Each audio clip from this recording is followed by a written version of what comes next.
he peeled back the curtain of the negotiations in a very public way and a very 2022 way. It was all over Twitter last night. So listen to this, all right? So there's a tweet. You got to read this. The tweet says, so Lamar Jackson's a league MVP and he still hasn't broken the bank. Ravens, you're on the hot seat. Give that man the $250 million guaranteed.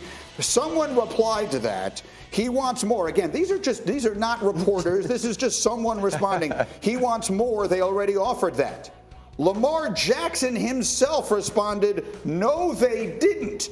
That's Lamar jumping on Twitter to give you a live update, real time, on his contract negotiations. But wait, there's more. Someone else then tweeted a photo of Lamar Jackson in a Dolphins uniform. I'll give you one guess, one of the accounts that officially liked that photo. It belongs to Lamar Jackson. So he's out there liking tweets of himself in other uniforms, and he's talking about the money they haven't offered him. I don't know everything, Graziano. I don't talk to. That doesn't sound like a guy who was real happy with his situation. It's not great, right? Like it's not a press conference where they're all hugging and holding up the jersey and saying he's going to be here forever. Look, I mean, the contract negotiations are tough, and they can get nasty. And I mean, I think we all speak from experience. We say this, but you know, they also can work out fine, right? And so a week from now, we could be looking at a situation where they are having that press conference and everything's good. In the meantime, this looks like a guy who's getting antsy. He's put a deadline on it.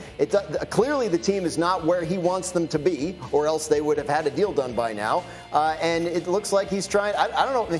See, I don't understand. Like, Twitter's optional. Like, you don't have to go on there and interact with people and tell them what's going on with your contract negotiation. You don't have to do it. So the fact that he chose to do so feels significant to me. Maybe it's a knee-jerk. It feels significant to you and me. This is a generation of people that doesn't feel Twitter's optional. That feel like everything has to be done in public. So I understand that. But it speaks to one key issue that we've hit on over and over again here. He's operating without an agent. He's representing himself.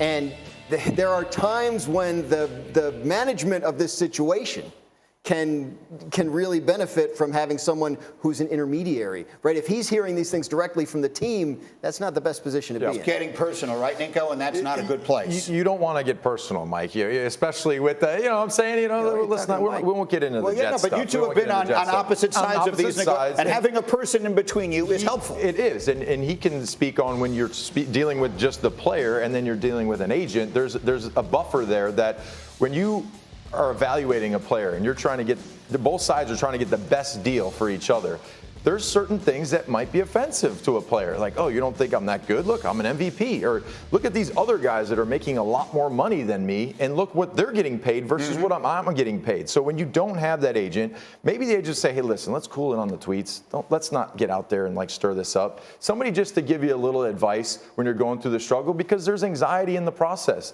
You're trying to get the most money that you're possibly ever going to get in life, and it's going to set you up forever.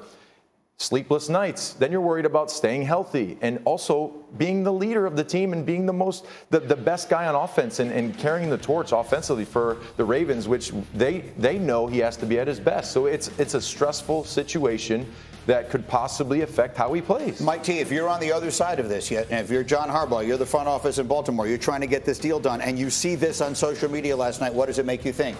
It's destabilizing. Nico just nailed it. It's destabilizing when your franchise quarterback doesn't have a deal and he doesn't have an agent. In 20-plus years, I hated when a player didn't have an agent for everything Nico just talked about. So to me, I would go talk to him again, try to work out the differences. We just showed that graphic, Greeny. Yeah. This is really about what happened in Cleveland with Deshaun Watson.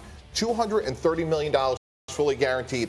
This is round one of 3 heavyweight fights. Number one is Lamar Jackson. Does he get $230 million? When you talk to everyone around the league, everyone wants to know, is that the start of a new trend, Greeny, or is Cleveland just a massive outlier? Joe Burrow and Justin Herbert are both extension eligible in March, and the eyes of the football world are watching closely to see what happens. So what does this all mean? I mean, so some of us are going to sit here, we're going to look at this, and we're going to say the Dolphins have a ready-made team, plug and play a great quarterback in there, and they could win championships. Maybe Tua will be that guy this year. I'm not saying he won't. But if he's not, is Lamar Jackson already telling you where he wants to be next year? He grew up there, right? Like, he's a South Florida kid. He probably grew up rooting for the Dolphins. Like, I can understand. Again, he's in a situation where it's not going the way he wants. He's going to be on the Ravens this year. And he's almost certain to be on the Ravens beyond this year. They could franchise him, and again, they could work out a contract.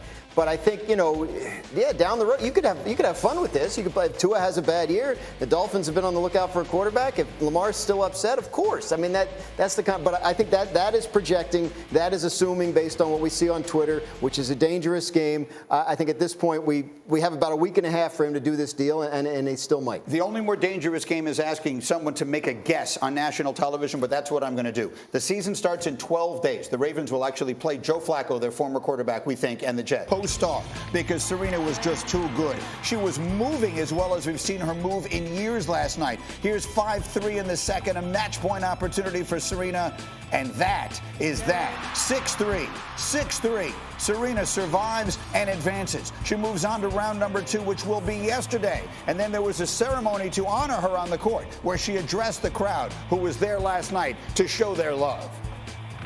Yeah, it's been a very hard decision because I think when you're passionate about something and you love something so much, it's always hard to walk away. Sometimes I think it's harder to walk away than to not.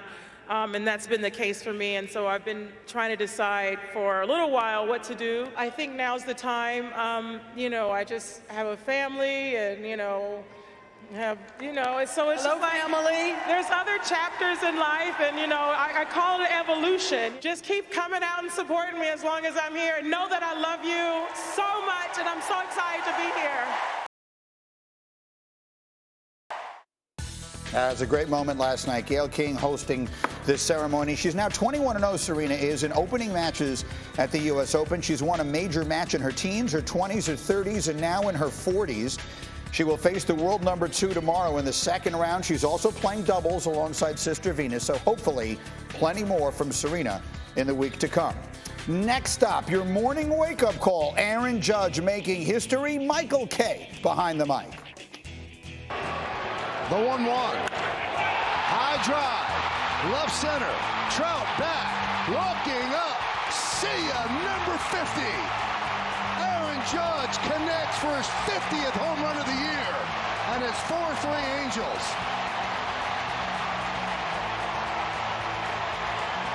Did I mention this was a Yankee road game? Did you hear the crowd in Anaheim last night? The Yankees would lose, by the way, 4-3. But for Judge, he's now just the 10th player ever with multiple 50 home run seasons.